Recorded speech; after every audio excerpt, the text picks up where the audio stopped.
মঙ্গল আর আনন্দের মধ্যে পার্থক্যটা কি? মঙ্গল শোভাযাত্রা, আনন্দ শোভাযাত্রার মধ্যে কোনো পার্থক্য নেই। পরিবর্তনের প্রয়োজন নেই। ঠিক 5 দিন আগে সংস্কৃতি মন্ত্রী নিতাই রায় চৌধুরীর কণ্ঠে শোনা গিয়েছিল এই দৃঢ় প্রত্যয়, কিন্তু মাত্র কয়েকদিনের ব্যবধানে সেই অবস্থান থেকে সরে এসে নিজেই দিলেন ভিন্ন ঘোষণা। নতুন সরকারের নেতৃত্বে পহেলা বৈশাখে শোভাযাত্রার নাম দ্বিতীয়বারের মতো পরিবর্তন করা হয়েছে। সিদ্ধান্তে ইউনেস্কো স্বীকৃত এই উৎসবের নাম ফের মঙ্গল শোভাযাত্রা থেকে বদলে এখন বৈশাখী শোভাযাত্রা রাখা হয়েছে।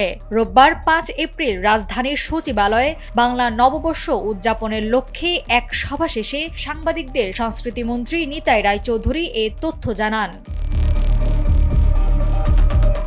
শোভাযাত্রার নামকরণ নিয়ে বিতর্ক সৃষ্টি হয়েছে তা অনাকাঙ্ক্ষিত উল্লেখ করে সংস্কৃতিমন্ত্রী বলেন, এই প্রেক্ষাপটে সর্বসম্মতিক্রমে সিদ্ধান্ত নেওয়া হয় যে ভবিষ্যতে শোভাযাত্রার নাম বৈশাখী শোভাযাত্রা হবে। তিনি আরো বলেন, আমরা বিভাজন বা সংঘাত চাই না।